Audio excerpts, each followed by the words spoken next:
இசைப்பிரியர்களுக்கு வணக்கம். தற்சமயம் ஹரிகாம்பூஜி எனும் தாய் ராகத்தின் கீழ் வரக்கூடிய செய் ராகங்கள் பற்றி ஒவ்வொன்றாக அவை காட்டக்கூடிய இனிமையை கருத்தில் கொண்டு கிடைக்கக்கூடிய பாடல்களை இயன்ற வரையில் சேகரித்து அது பற்றி ஆராய்ந்து பார்த்து எந்த வகையான இனிமையை தருகிறது என்பது பற்றி நாம் நகர்ந்து கொண்டுள்ளோம். அவ்வகையில் இன்றும் மேலும் ஒரு அழகான இனிமையான ராகம் பற்றி அல்லது அதனில் வரக்கூடிய பாடல்கள் பற்றி நாம் தொகுத்து பார்க்க உள்ளோம். இந்த ராகம் ஆரோகணத்தில் 5 ஸ்வரங்களையும் அவரோகணத்தில் 6 ஸ்வரங்களையும் கொண்ட ஔடவ ஷாடவ ராக வகையாக வருகிறது. அருமையான பாடல்களை தாங்கிய ராகமாக தெரிகிறது. விஸ்வநாதன் அவர்கள், கேவி மகாதேவன் அவர்கள்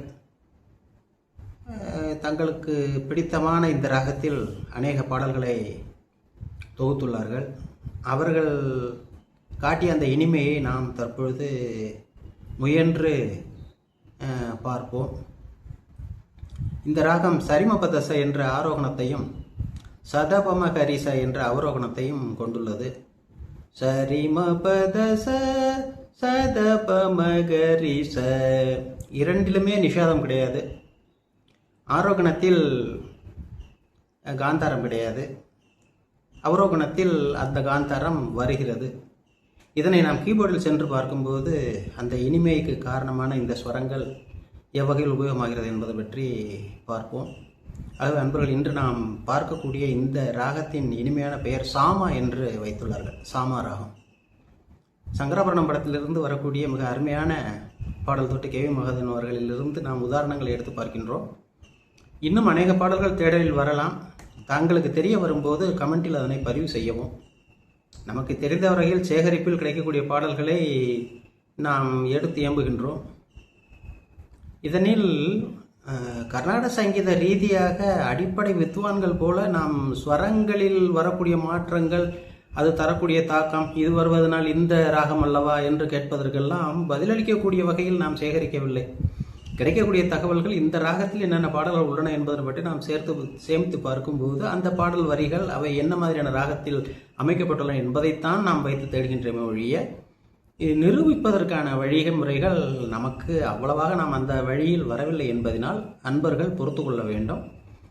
கிடைக்கக்கூடிய தகவல்களை வைத்து இந்த இனிமையை காட்டக்கூடிய இந்த ராகம் இன்ன வகையானது என்பது என்ற அளவில் நாம் செல்வதை அறிவோம். ஆகவே அன்பர்கள் தங்களுக்கு கிடைக்கக்கூடிய உதாரணங்களை கமெண்டில் சேர்த்து வைத்தால் அடுத்து நான் தெரிந்து கொள்வதற்கு வாய்ப்பாக அமையும். எனது தேடலில் கிடைக்கக்கூடிய இந்த உதாரணங்களை தங்களுக்கு பகிர்கின்றேன். ஆகவே நாம் தற்பொழுது இந்த சாமா என்ற ராகத்தின் இயல்பு, அதன் ஆரோகணம் அவரோகணம் என்பதை பற்றி இசை வடிவில் கீபோர்டில் சென்று பார்ப்போம். கீபோர்டிற்குள் செல்வோம். உருகட்டை சுருதியில் இந்த ஸ்வர அமைப்பு எவ்வாறு உள்ளது என்பதனை நாம் சற்று முன் கூறியதை இசைத்து பார்ப்போம். சரிமபதச சதபமகரிச என்று கூறினோம். அது எவ்வாறு வருகிறது?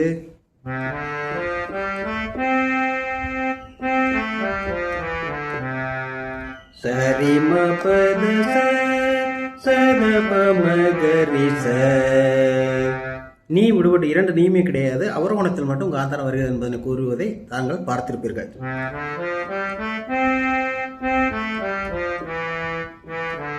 கா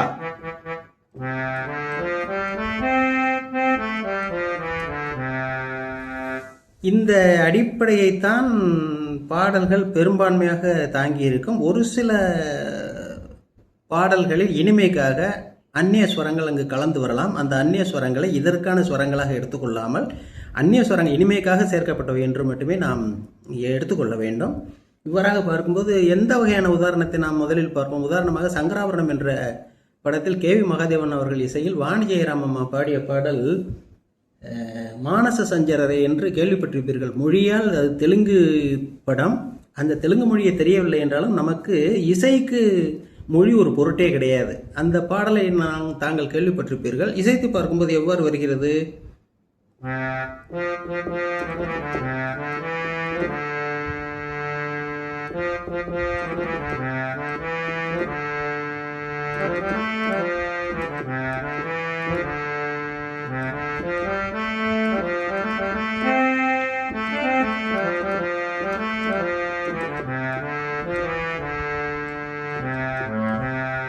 என்று இந்த பாடலை தாங்கள் கேள்விப்பட்டிருப்பீர்கள். இந்த அடிப்படையை பாருங்கள். போகும்போது சரிமப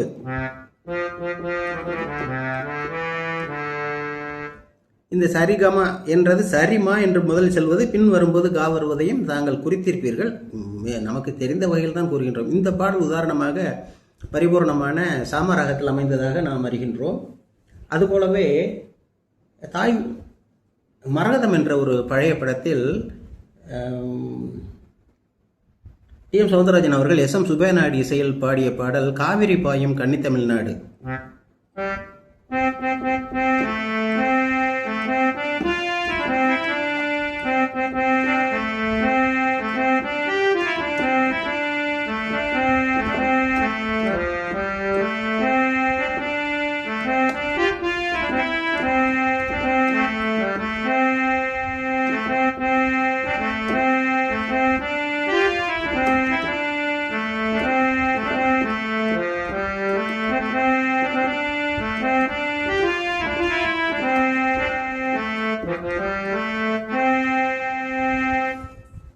இது போலவே தங்கப்பதுமை என்ற படத்தில் விஸ்வநாதன் ராமமூர்த்தி அவர்கள் இசையில் வந்த ஒரு பாடல் டி.எம். சௌந்தரராஜன், ஜிக்கி ஆகியோர் பாடியது இன்று நமதுள்ளமே பொங்கும் புதுவல்லமே என்ற பாடலை கேள்விப்பட்டிருப்பீர்கள். அந்த பாடல் இதே ராகத்தில் அமைந்துள்ளது நாம் அறிய முடிகிறது.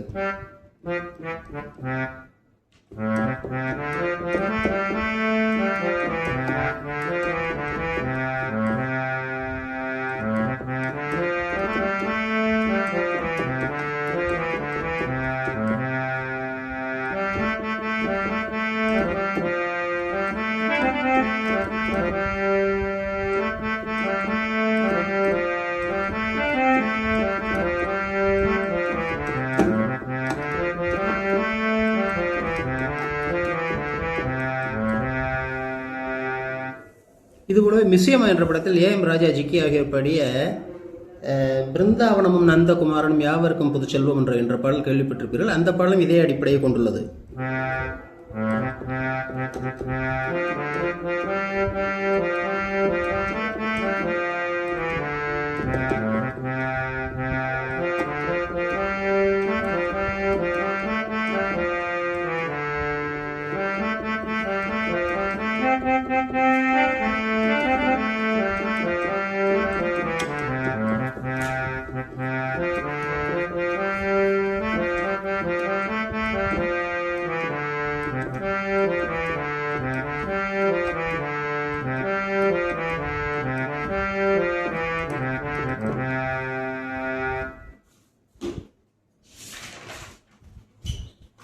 இது போலவே இந்திரா என் செல்வம் என்ற படத்தில் பி.பி. ஸ்ரீனிவாஸ் அவர்கள் பாடிய, அதாவது பாண்டுரங்கன் என்பவர் அமைத்த இசையில் வரக்கூடிய பாடல் கன்னி பருவமாவள் மனதில் என்ன நினைந்தாள என்ற ஒரு பாடல்.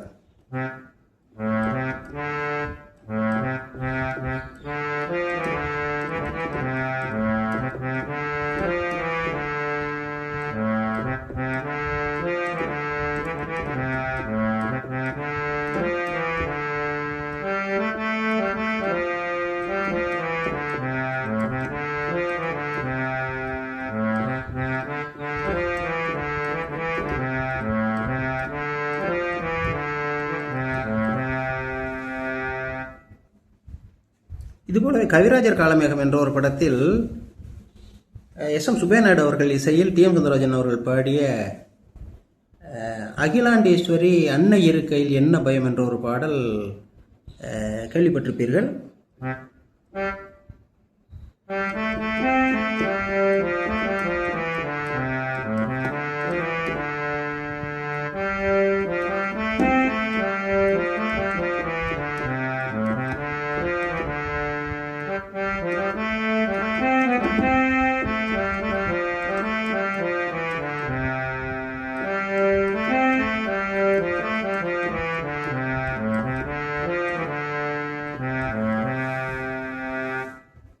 இதுபோல சிறை என்ற படத்தில் எம்.எஸ். விஸ்வநாதன் அவர்கள் இசையில் வாணி ஜெயராம் பாடிய நான் பாடிக்கொண்டே இருப்பேன் உன் பக்கத்திலே இருப்பேன் என்ற பாடலையும் நீங்கள் கேள்விப்பட்ட பாடல்தான்.